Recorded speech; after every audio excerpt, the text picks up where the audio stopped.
The morning sun filtered through silk curtains, casting golden lines across Anita's ivory gown.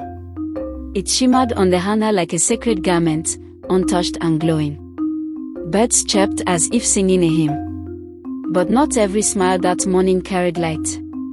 In the mirror's reflection, Anita beamed, unaware that behind her, Cassandra's gaze lingered a little too long. Her lips curved upward, but her eyes didn't follow. The world saw beauty and joy, but fate stirred something darker beneath. Sometimes, storms don't come with thunder, they come dressed in satin, armed with pins, powder, and a heart that quietly hopes for ruin. Cassandra had loved Anita since childhood, or so everyone believed.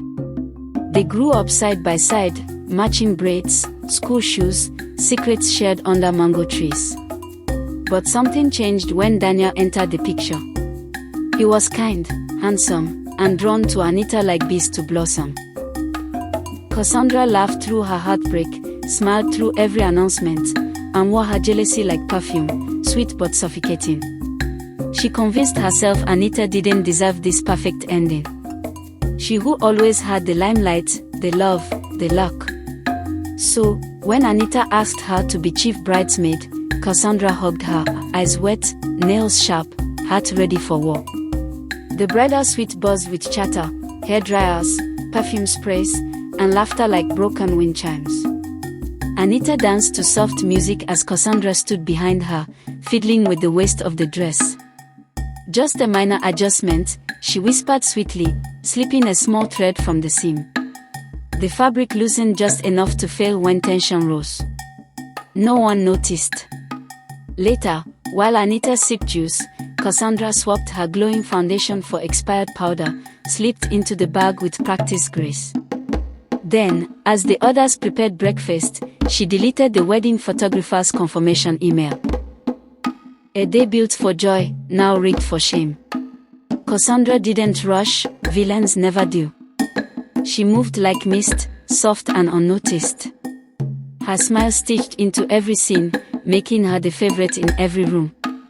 She fetched water, adjusted veils, even fluffed pillows, always with grace. No one suspected her hands of sabotage. Her laughter rang loudest, but her silence held knives. Her presence calmed Anita's nerves, exactly as planned. Sometimes, the cruelest blade isn't the one you see, but the one hidden in a friend's kindness. Cassandra rehearsed her tears even before anything went wrong. She wasn't praying for the wedding to fail. No, she was preparing to mourn it. By noon, the compound overflowed with guests. Lace fabrics fluttered, jollof rice danced in pots, and the DJ's speakers throbbed with celebration. Anita stood tall in her gown, radiant, perfect, glowing. Her heart fluttered like butterfly wings. Cassandra stood beside her, bouquet in hand, face painted in borrowed sincerity. The car arrived, adorned with white roses and soft ribbons. As Anita stepped inside, her heel caught slightly. Cassandra reached out, too late to help, but just in time to plant doubt. Maybe the designer cut corners, she mused, planting seeds of suspicion. Every step forward was one closer to a rehearsed disaster. The church doors opened with holy grandeur, the air filled with jasmine and incense. Every eye turned to Anita as the orchestra played. She stepped forward, graceful yet unsure. Cassandra followed behind, eyes scanning the audience, calculating reactions. Each footstep echoed like a countdown. Her hands clutched the bouquet, but her fingers were restless. The pastor smiled. The groom stood in awe. Anita's heart soared, and yet her back prickled with unease. Sometimes, even on the happiest days, the soul feels a shadow. And somewhere, beneath the organ's melody, betrayal was already stirring. The altar was not a sanctuary, it was a trap. 3 steps from the aisle's end, it happened. A sharp pop, almost like a whisper, then a gasp from the crowd. Anita's dress tore slightly at the waist, barely visible, but enough to silence joy. The fabric strained with every breath. Panic rose in Anita's chest like wildfire. Cassandra was the first to rush forward, face painted with horror. "Oh no! The seamstress must have rushed the finishing," she cried, loud enough for all to hear. The guest nodded, murmured. Cameras paused. Cassandra clutched the torn waist and clucked like a caring hen. But Anita? She stood frozen, humiliation slowly blooming. Behind the tears and tension, Anita's cousin, Chica, watched everything with sharp eyes. She had always found Cassandra a little too perfect. She remembered her borrowing Anita's lipstick, then accidentally keeping it. Small things. Quiet patterns. As the ceremony paused and aunties whispered, Chica remembered the sweetheart CCTV, installed quietly by the hotel for safety. "Just in case," they'd said during check-in. "Just in case." She slipped away quietly, unnoticed in the ripple of commotion. The camera had been angled toward the mirror. If Cassandra did anything, it would be there. Because lies live in shadows, but cameras, they see everything. Meanwhile, Cassandra comforted Anita, rubbing her shoulders, wiping a tear. "You're still beautiful," she whispered, voice soaked in practiced empathy. The crowd was watching. Everyone praised her devotion, marveled at her friendship. But Anita's heart felt wrong. Her spirit, once light, now heavy with suspicion. Her face wore a smile, but her soul shrunk. She had known Cassandra since baby teeth and chalkboards. How could it be her? But envy doesn't always announce itself. Sometimes, it sits beside you, ties your shoe, and poisons your peace while helping you walk. Cassandra smiled for the cameras, hiding malice behind mascara. Back in the hotel's control room, Chica rewound the footage. Fingers trembling, eyes narrowing. There, Cassandra behind Anita, tugging the seam. Pause. Rewind. Zoom. Her hands weren't adjusting, they were weakening. Fast forward. Cassandra switches makeup kits. Pause again. The expired label. Rewind further, the email. She opens it, deletes it, smiles at the mirror. Chica's stomach clenched. Her fingers curled into fist. It wasn't clumsiness. It was design. Cassandra hadn't slipped, she had sculpted destruction with a stylist precision. Chica didn't cry. She took her phone, copied the footage, and walked out of the room with campfire. It was time to strike. The priest waited at the altar, flipping through his Bible. Guests whispered nervously. The choir hummed a filler tune. Anita stood with her torn dress, trying not to cry. The groom looked on, concerned but confused. Cassandra continued to play the heroine, offering pins, suggesting a wrap to cover the rip, even suggesting a quick seamstress call. All eyes saw her as the savior. But some masks crack under pressure. And as Chica returned, her phone in hand, her eyes met Anita's. No words were spoken. Just a nod. A promise. Some battles are not fought with fists, but with truth. Chica signaled the wedding coordinator, whispered briefly. The projector screens flickered as the AV tech tapped buttons. "Sorry for the delay," a voice said. "We'd like to play a special behind-the-scenes tribute for the bride." Cassandra smiled modestly, until the screen lit up. There she was, in HD, unraveling the dress thread. Her face froze. Murmurs turned to gasps. Another clip, swapping the makeup. Another, deleting the photographer's email. The church fell silent. Anita didn't cry. She simply watched as truth rose like a tide. Cassandra, once adored, now stood alone in a crowd that saw her clearly for the first time. The church's silence was heavy, not holy. Cassandra stepped back, lips trembling. "It's not what it looks like," she began, but no one was listening. Eyes turned cold. Mothers shook their heads. Children looked confused. The mask was gone, and what remained was a girl stripped of illusion. Anita didn't move. Her heart pounded, not from heartbreak, but from clarity. This betrayal wasn't sudden. It was slow, layered, designed. The gown she wore still sparkled, even torn. But the real fabric that had ripped was trust. And trust, once broken in public, becomes a wound that bleeds in silence forever. Cassandra turned toward the groom, her eyes pleading. But he didn't flinch. He stepped forward, not to embrace her, but to remove her. "You need to leave," he said flatly. The ushers approached, gentle but firm. Cassandra sobbed, now truly crying, but not for Anita, for herself. She had wanted to be seen, remembered, worshipped. She got her wish. But not as the bride, not as the beauty. She would be remembered as the destroyer who got caught. The one who danced too close to the flame and burned her name into shame. And that, truly, was the most tragic wedding toast. As Cassandra exited the church, cameras no longer adored her. Phones pointed, but for the wrong reasons. Every step was a reminder of what she'd lost: dignity, trust, a friendship buried under envy. Outside, the wind played with her hem, mocking her like an old enemy. She looked back once, hoping someone might call her name. No one did. Envy is loud when it hides, but silent when it's caught. And so she walked, heels echoing like guilt on marble, a fading figure in a story where she had once dreamed of being the heroine, but chose to become the villain.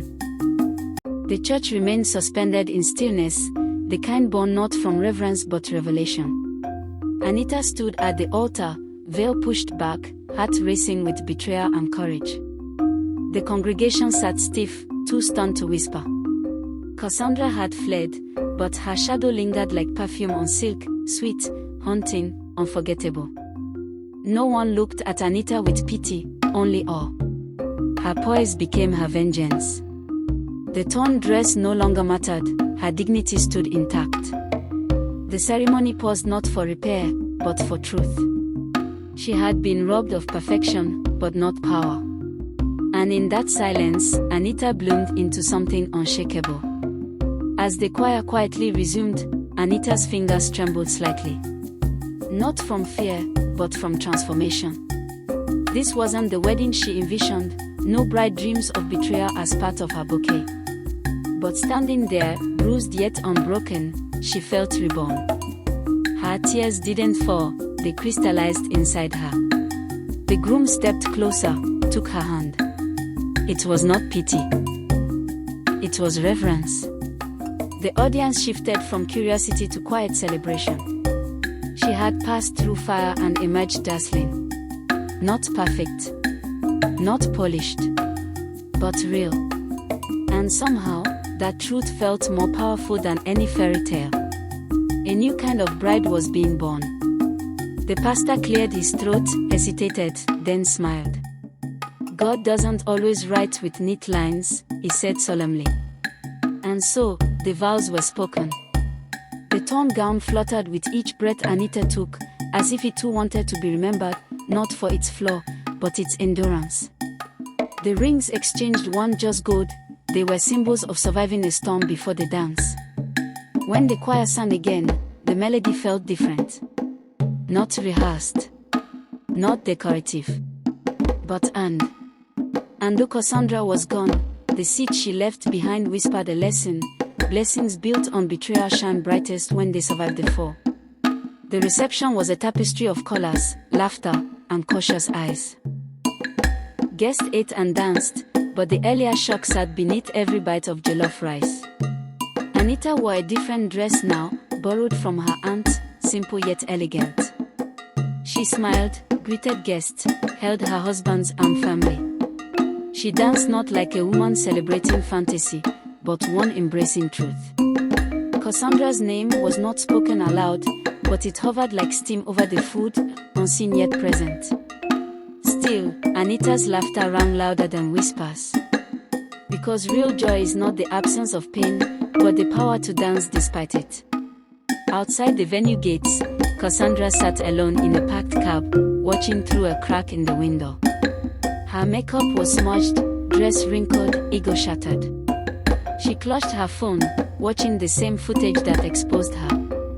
The driver offered tissues, but she waved him off. In her mind, she replayed the moment Daniel told her to leave. Not with anger, but dismissal.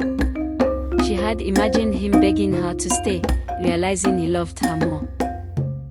But fantasy died quickly in the face of disgrace. She wasn't the heroine. Not even the villain. Just a chapter torn out before it finished. Cassandra left the cab and walked slowly down the road, each step heavier than the last. Behind her, the music echoed, celebration happening without her. That was the true heartbreak. Not being humiliated, but being forgotten. No one called. No one checked. Her phone buzzed with gossip, screenshots, and judgment. The internet would feast on her downfall. But worse was the silence from Anita. That silence screamed. Cassandra had planned everything, but she never planned to lose what mattered most.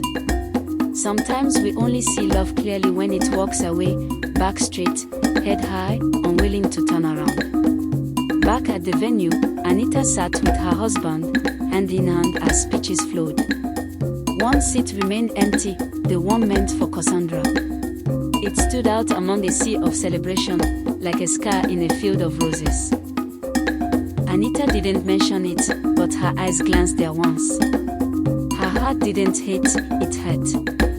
Not because of what Cassandra did, but because of what they once had. Years of childhood secrets, laughter, braiding each other's hair, all undone by envy. But Anita learned something that day: love must be guarded even from the familiar. Especially from those closest with hidden knives. Chica, Anita's cousin, stood quietly at the back, arms folded. She wasn't one for speeches, but her silence held satisfaction. She had seen what others missed. She didn't expose Cassandra for applause, but for protection. Watching Anita dance with peace, even in a borrowed gown, was enough. Sometimes heroes don't wear capes or heels, they wear intuition, alertness, and phones with evidence. Chica slipped away from the crowd unnoticed, heart content. There are people who protect your joy behind the curtain, not for praise, but because they love you. And in every great story, someone like that holds the glue. The next day, videos from the wedding flooded social media. Hashtags trended. Hashtag betrayed bride went viral. Screenshots of Cassandra's sabotage circulated. She became a meme.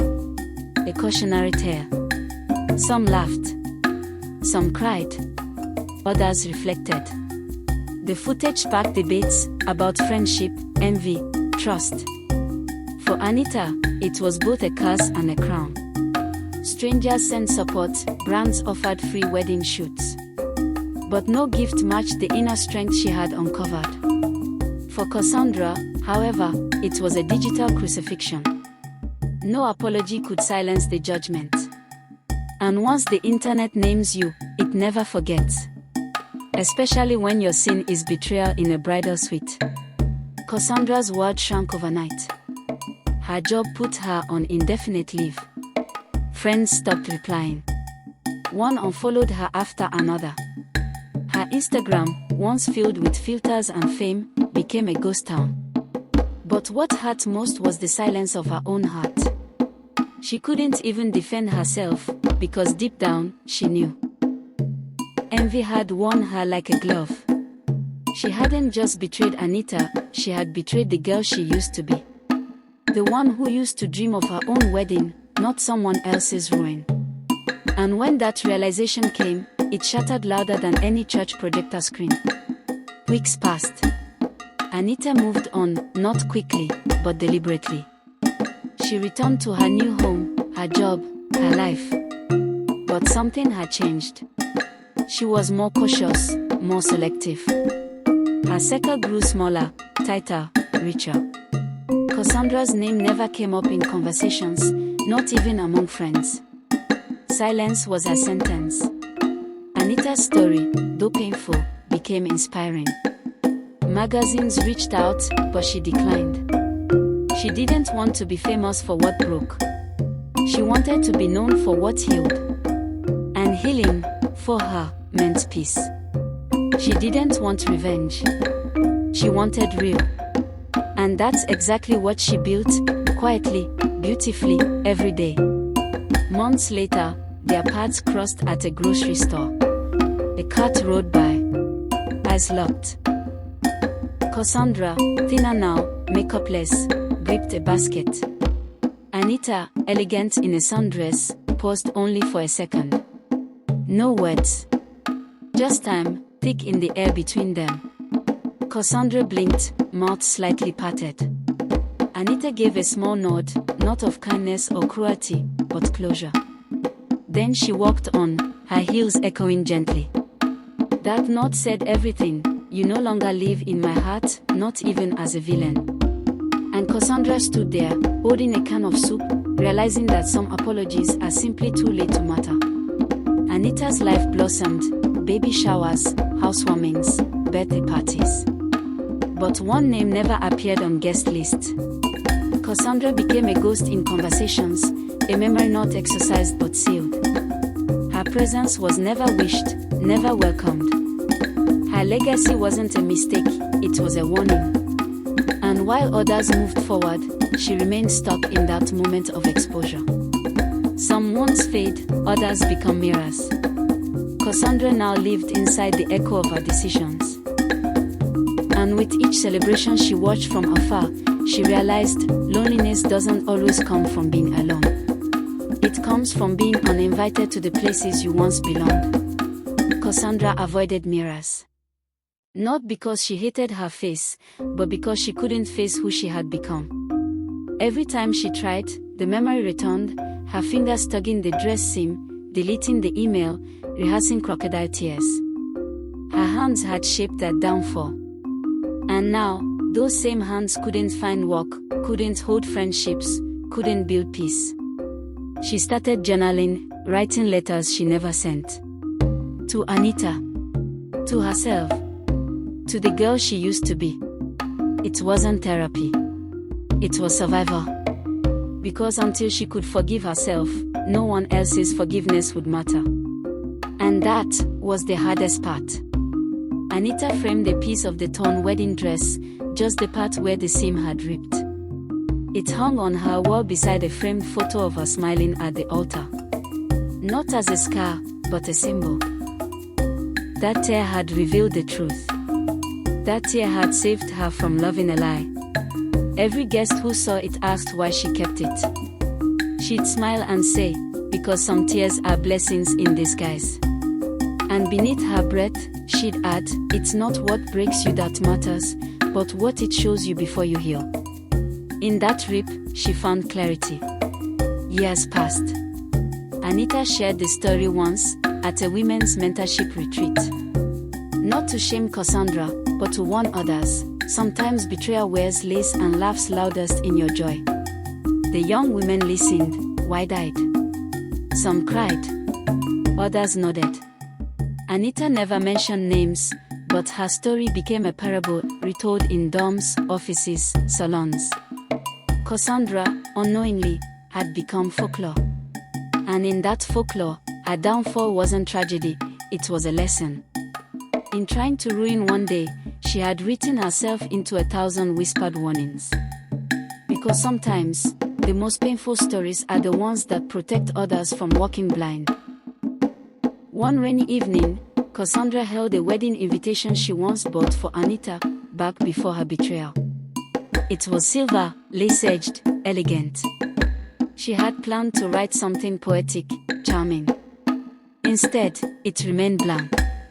She stared at it, then tore it gently, piece by piece. No anger. Just grief. Not for the friendship, not for the fame, but for who she might have been if envy hadn't taken root. Rain tapped gently on her window like questions. Would Anita have forgiven her if she had confessed earlier? Would she have stood beside her today, still proud, still trusted? She would never know. Every wedding Cassandra attended afterward reminded her of the one she lost, not as a bride, but as a trusted witness. She sat in corners, wore neutral dresses, and smiled politely. But inside, her memories wept. No matter how loud the music or sweet the cake, she felt the weight of her past seated beside her. She no longer longed to sabotage, only to be invited again into joy. But some bridges collapsed so completely, there's no wood left to rebuild. So she clapped, danced softly, and carried her shame like a purse, always close, always heavy, always hers alone. Years later, Anita stood in her daughter's room, brushing her hair. The girl asked, "Why don't you talk to Auntie Cassandra anymore?" Anita paused, smiled gently. "Some people leave themselves," she said, "and it's not our job to go chasing after them." The child didn't understand, but one day she would. Anita's story wasn't one of revenge. It was a quiet revolution. She had turned heartbreak into wisdom, betrayal into a compass. And those scars remained, they were maps now, not wounds. And in that house, love wasn't just celebrated, it was defended, vigilantly, softly, without apology. Cassandra lives quietly now, no drama, no destruction, just reflection. She attends weddings, always as a guest, never the star. She watches brides walk down aisles and wonders what it feels like to be chosen. Not by a man, but by a moment. In her silence, she has learned. And though apologies were never accepted, lessons were burned into her bones. Anita's story no longer haunts her, it humbles her. Because some thrones are built on love, others on longing. And in every bouquet tossed, Cassandra sees a truth: joy cannot be stolen. It must be earned. And she is still learning how.